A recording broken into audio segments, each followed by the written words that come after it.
test.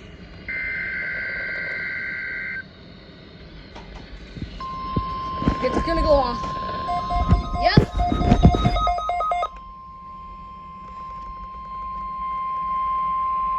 The preceding was a test of WXL 46's warning alarm systems. During potentially dangerous weather situations, specially built receivers are automatically activated to warn of the impending hazard. Tests are normally conducted by NOAA's National Weather Service every Wednesday between 11 a.m. and 12 noon. When there is a threat of or existing severe weather, Sure, I'll help. the test is postponed until the first good